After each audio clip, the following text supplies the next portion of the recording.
여러분, 안녕하세요. 다시 만나서 정말 반가워요. 월급의 거의 절반을 세금으로 내는 곳.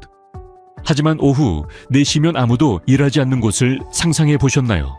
커피 한 잔을 사이에 두고 눈빛을 주고받으며 데이트를 하고 옷을 입지 않은 채 남녀 공용 사우나를 즐기는 곳 말이죠. 도대체 무엇이 이 작은 나라를 지구상에서 두 번째로 행복한 나라로 만들었을까요? 그리고 왜 그렇게 많은 지친 미국인들이 이곳으로 이민을 꿈꾸는 걸까요? 코펜하겐 시내 기차역 앞에 자전거를 세워두고 잠그지 않아도 아무도 훔쳐가지 않습니다. 5분, 5시간, 때로는 닷새가 지나도 말이죠.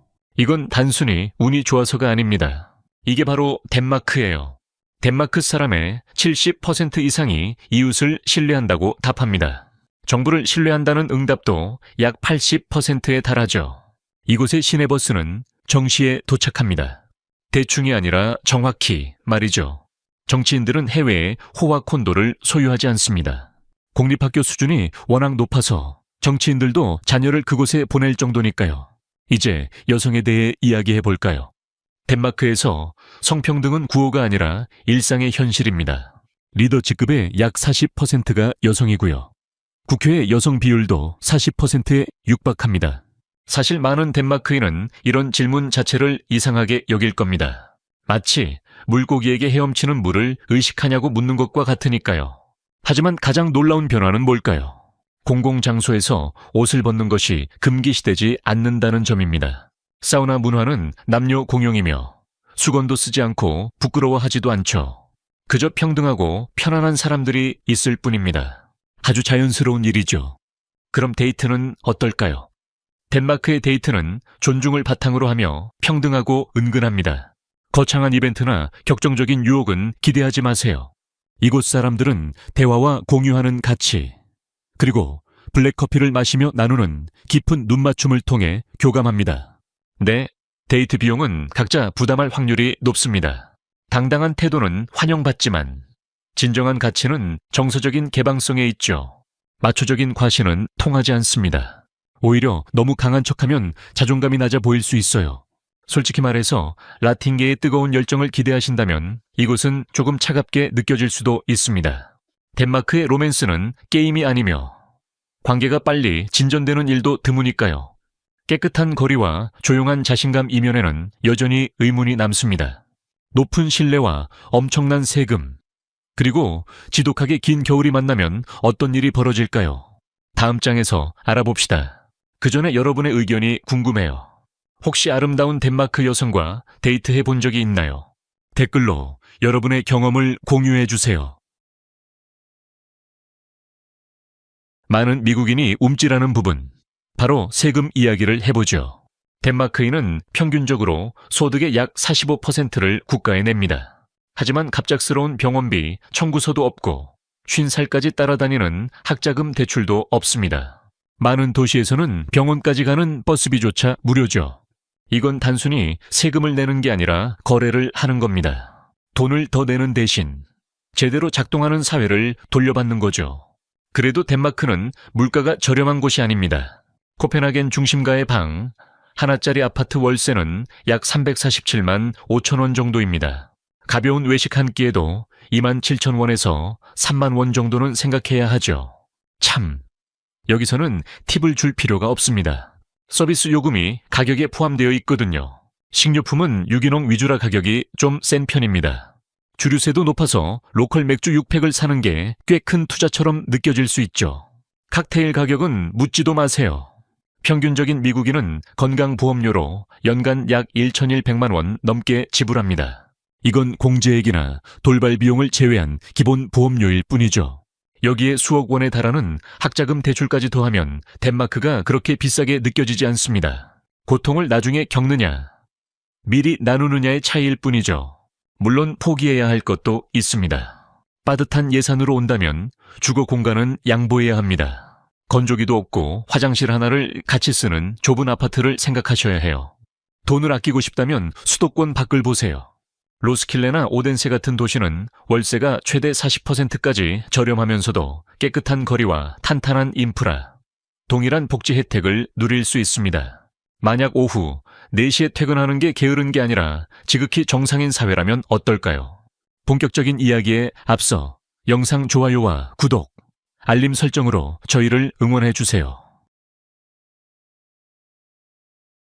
덴마크의 표준 노동 시간은 주 37시간입니다. 덴마크 사람들이 게을러서가 아니에요. 일이 삶의 전부가 아니라 일부일 뿐이라고 믿기 때문입니다. 덴마크에서는 아이를 데리러 가거나 친구를 만나기 위해 혹은 그냥 집에 가서 쉬기 위해 일찍 퇴근하는 것이 지극히 당연합니다. 눈치를 주는 사람도, 뒤에서 수군거리는 사람도 없습니다. 왜냐고요? 이곳에서는 그게 바로 성공한 삶의 모습이니까요. 하지만 게으름과 혼동하지 마세요. 그 37시간 동안 그들은 엄청나게 집중합니다. 회의는 짧고 마감 기한은 엄격하죠. 생산성은 여전히 유럽 최고 수준입니다. 바쁜 것을 훈장처럼 여기고 야근과 번아웃이 당연시되며 초과 근무를 자랑하는 미국 문화와는 정반대죠. 덴마크에서 그런 행동을 하면 오히려 의심의 눈초리를 받습니다. 너무 자주 야근하면 시간 관리 능력이 부족한가? 아니면 너무 과하게 애쓰는 거 아냐? 라는 소리를 듣게 되죠. 시스템도 이런 삶을 뒷받침합니다. 보육 보조금 덕분에 부모들은 저축을 몽땅 털지 않고도 직장에 복귀할 수 있습니다. 유급 육아휴직은 관대할 뿐만 아니라 부모가 나누었습니다. 아빠들도 당연히 휴직을 하죠. 유연근무제는 기본입니다. 원격 근무를 하거나 스케줄을 조정하고 개인 휴가를 쓰는 사람들을 쉽게 볼 수 있습니다. 다만 성과는 내야 합니다. 짧은 시간 안에 많은 것을 요구하거든요. 대충 시간만 때우는 건 용납되지 않습니다. 자유를 주는 만큼 책임도 따르는 법이죠. 이런 라이프 스타일을 위해 이민을 생각하신다면 알아두세요. 이런 혜택이 거저 주어지는 건 아닙니다. 외국인으로서 자리를 잡으려면 엔지니어, 교사, 소프트웨어 개발자 같은 전문 기술이 필요합니다. 기술과 교육 분야가 핵심이죠. 이런 기술이 없거나 덴마크어를 못한다면 좋은 직장을 구하기가 매우 어려울 수 있습니다. 여러분은 주당 10시간의 자유를 위해 높은 신뢰와 짧은 근무 시간을 선택하시겠습니까? 댓글로 알려주세요. 매주 10시간의 자유 시간이 더 생긴다면 여러분은 무엇을 하고 싶으신가요? 다음으로 덴마크 행복의 진짜 근간인 복지 국가에 대해 알아보겠습니다. 무엇이 무료이고 무엇이 유료인지, 그리고 삶이 무너지지 않는다는 확신이 어떤 기분인지 살펴봅시다. 이곳의 의료 서비스는 보편적입니다. 우리가 앞서 말한 높은 세금으로 운영되죠. 그 결과는 어떨까요? 부자든 가난하든 직업이 있든 없든 누구나 진료를 받습니다. 덴마크는 의료 성과 면에서 항상 세계 최고 수준을 유지합니다. 병원은 현대적이고 의사들은 잘 훈련되어 있죠. 완벽하진 않아도 잘 돌아가는 시스템입니다. 보험 때문에 골머리를 앓거나 응급실 한번 갔다가 1,400만 원짜리 청구서를 받는 미국인들에게는 마치 다른 우주에 온 것 같은 기분일 겁니다. 그게 전부가 아닙니다. 유치원부터 대학교까지 교육도 무료입니다. 학비만 무료인 게 아니라 대학생들은 정부로부터 매달 생활비를 지원받습니다. 월세와 식비에 보태라는 돈이죠. 화려하게 살 정도는 아니지만 빚더미에 올라앉지 않고도 공부할 수 있는 수준입니다. 너무 꿈 같은 이야기인가요? 유럽연합 시민권자라면 이런 혜택을 즉시 누릴 수 있겠지만 미국인 등 비유럽 시민권자라면 장기전을 준비해야 합니다. 영주권은 보통 8년 정도 지나야 나오는데 그때까지는 모든 사회복지 프로그램을 온전히 이용하기 어려울 수 있습니다. 그리고 무료 의료 서비스가 빠르지는 않습니다.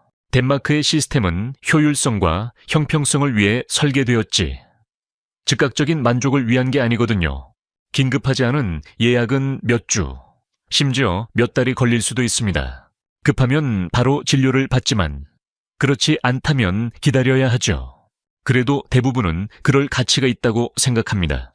이것을 그들은 유연 안정성이라고 부릅니다. 유연하면서도 안정적인 노동시장이라니 불가능해 보이지만 덴마크는 해냈습니다. 이른바 플렉시큐리티는 고용주에게는 해고의 유연성을 주고 노동자에게는 실직해도 살아남을 수 있는 안정성을 주는 혼합 모델입니다. 덴마크에서 직장을 잃으면 시스템이 여러분을 보호합니다. 노동조합에 가입해 있었다면 일정 기간 이전 급여의 최대 90%까지 실업급여를 받을 수 있습니다. 그저 앉아서 돈만 받는 게 아닙니다. 정부는 재취업 교육을 돕습니다. 새로운 커리어로 전환할 수 있도록 상담과 기술 교육을 빠르고 효과적으로 제공하죠. 고용주에게도 이득입니다. 해고 절차가 간편하고 법적 리스크가 적기 때문에 기업들은 채용을 주저하지 않습니다. 덕분에 노동시장은 유동적이고 적응력이 뛰어나며 놀라울 정도로 인간적입니다. 물론 한계는 있습니다. 노동조합비를 내거나 꾸준히 세금을 낸 사람들에게 최고의 안전망이 제공되니까요. 그럼 어떻게 접근해야 할까요? 코펜하겐이나 오르후스 같은 글로벌 거점 도시 혹은 국제적인 기업을 공략하세요. 기술, 교육 분야나 영어를 사용하는 기업을 찾으세요. 덴마크 정부의 공식 구직 사이트인 워크인 덴마크, DK가 좋은 시작점이 될 겁니다. 사회 안전망이 갖춰진 주 37시간 근무를 꿈꾼다면 지금부터 준비하세요. 기초 덴마크어를 배우고 이력서를 다듬으세요. 여러분의 기술을 덴마크가 필요로 하는 분야에 맞추는 것이 중요합니다.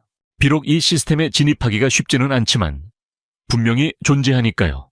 성공적으로 안착한다면 실직이 인생의 재앙이 아니라 더 나은 시작이 되는 나라를 경험하게 될 겁니다. 코펜하겐 시민의 절반 이상이 자전거로 출퇴근합니다. 비가 오나 눈이 오나, 심지어 겨울에도요. 자동차보다 자전거가 더 많습니다. 기름값이 비싸서이기도 하지만 실제로 비쌉니다. 도시가 자전거를 타기 너무 편하게 되어 있기 때문이죠. 자전거 전용 도로, 자전거 전용 신호등, 교외와 도심을 잇는 자전거 고속도로까지 있습니다. 도로만 초록색인 게 아닙니다. 에너지원도 마찬가지죠. 덴마크 전력의 약 절반은 풍력으로 만들어집니다. 수력도 원자력도 아닌 해안선을 따라 도는 풍력 터빈이 미래를 만들고 있죠. 2050년까지 탄소 중립을 달성하는 것이 목표인데 벌써 절반은 왔습니다. 코펜하겐은 당장 2025년까지 세계 최초의 탄소 중립 수도가 되겠다는 포부를 갖고 있습니다. 성공한다면 단순한 자랑거리가 아니라 전 세계의 청사진이 될 겁니다. 문화도 이를 뒷받침합니다. 덴마크인들은 뼛속까지 미니멀리스트입니다. 지역 농산물을 사고 제철 음식을 먹죠. W 푸드 같은 마트는 남은 음식이나 못생긴 농산물을 팔아 쓰레기를 줄입니다. 자선이 아니라 상식인 거죠. 음식은요. 유기농이 기본입니다. 특별한 라벨이나 사치가 아니라 채소와 생선, 좋은 빵으로 만든 깨끗하고 단순한 식사를 즐깁니다. 물론 덴마크의 겨울에 자전거를 타는 건 쉬운 일이 아닙니다. 12월에는 낮 시간이 길어야 7시간뿐이고 잿빛 하늘에 춥고 바람도 매섭습니다. 그래도 사람들은 계속 페달을 밟습니다. 여러분도 휘게 하이그라는 말을 들어보셨을 겁니다. 휘게는 단순한 미학 그 이상입니다. 눈 속에서 긴 자전거 라이딩을 마친 후 차가운 손으로 따뜻한 음료를 잡을 때 느끼는 안락함이죠. 친한 친구들 몇 명과 직접 만든 요리를 먹으며 아무도 휴대폰을 보지 않는 시간입니다. 본질적으로 휘게는 덴마크의 조용한 슈퍼파워입니다. 겨울의 우울함과 사회적 번아웃, 현대사회의 숨가쁜 속도로부터 지켜주는 문화적 면역 체계와 같죠. 그 시작은 집입니다. 덴마크의 집은 미니멀하지만 삭막하지 않습니다. 따뜻하고 질감이 살아있으며 개인적이죠.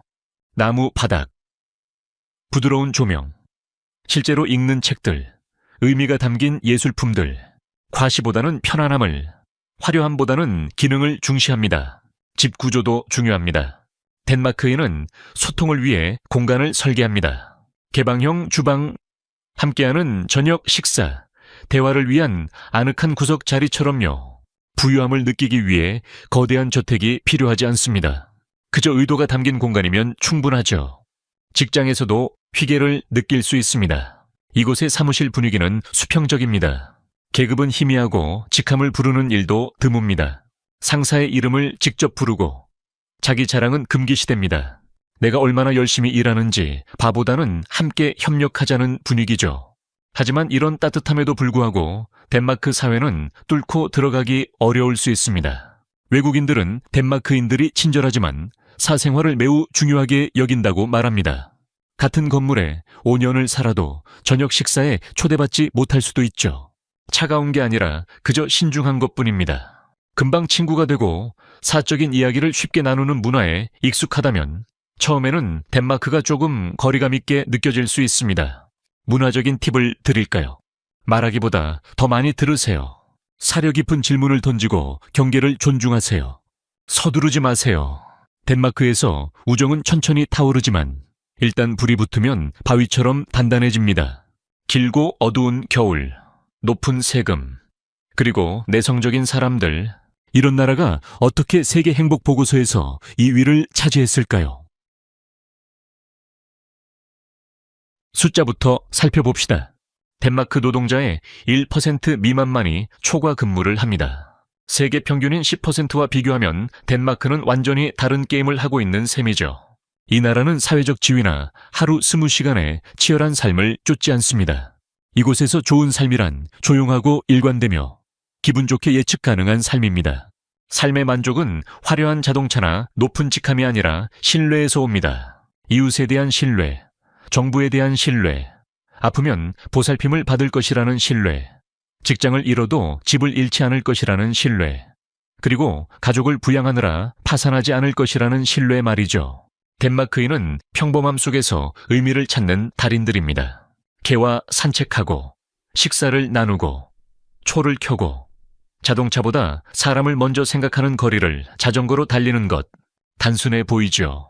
실제로 단순합니다. 하지만 더 많은 것을 갈구하는 세상에서 그 단순함은 혁명적인 것이 됩니다. 그렇다고 덴마크가 디즈니랜드는 아닙니다. 격한 포옹이나 하이파이브로 여러분을 환영하진 않을 거예요. 큰 감정 표현이나 요란한 선언을 하는 문화가 아니니까요. 속마음을 잘 드러내지 않고 미소는 은근하며 칭찬은 겸손합니다. 감정 표현이 풍부한 문화권에서 온 사람들에게는 이런 모습이 다소 평범하거나 단조롭게 느껴질 수도 있습니다. 분명히 합시다. 덴마크는 환상의 나라가 아닙니다. 춥고 물가는 비싸며 유럽연합 출신이 아니라면 입국하기도 어렵습니다. 비자 규정은 까다롭고 사회 통합은 더딜 수 있습니다. 전문 기술이 없다면 취업도 보장되지 않죠. 하지만 덴마크는 하나의 거울입니다. 사회가 공포보다 신뢰를, 번아웃보다 균형을, 이윤보다 사람을 선택했을 때 무엇이 가능한지 보여주는 단면이죠. 시스템이 사람을 짓밟지 않고도 작동할 수 있다는 증거입니다. 무료 의료와 교육, 실패자라는 기분이 들지 않게 하는 안전망, 평온함을 속삭이는 거리, 퇴근 후의 삶을 존중하는 직장, 차가 아닌 사람을 위한 도시, 그리고 가식이 없는 정직한 로맨스. 덴마크는 짜릿한 자극을 약속하지 않습니다. 대신 더 희귀한 것, 바로 평화를 제안합니다. 여러분은 끊임없는 자극보다 평화를 갈망하시나요? 병원비 걱정을 다시는 안 해도 된다면 세금을 더 낼 의향이 있으신가요? 이 이야기가 가슴에 와닿는다면 여러분은 혼자가 아닙니다. 수많은 남성, 구도자, 꿈꾸는 이들이 같은 질문을 던지고 있습니다. 도망치고 싶어서가 아니라 무언가 다른 것을 향해 달려갈 준비가 되었기 때문이죠. 더 느리고, 더 현명하며, 더 인간적인 무언가를 말입니다. 더 평화로운 삶을 위해 더 높은 세금을 감당하시겠습니까? 댓글로 여러분의 생각을 들려주세요. 더 푸르고, 여유롭고, 따뜻한 정신을 가진 곳에서 새롭게 시작하는 꿈을 꾼 적이 있다면 좋아요와 공유 부탁드립니다. 해외 생활과 사랑, 그리고 삶의 전환에 대한 더 깊은 이야기를 듣고 싶다면 구독과 알림 설정도 잊지 마세요. 시청해 주셔서 감사합니다.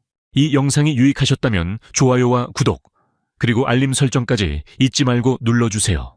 새로운 영상을 놓치지 마세요. 다음 영상에서 만나요.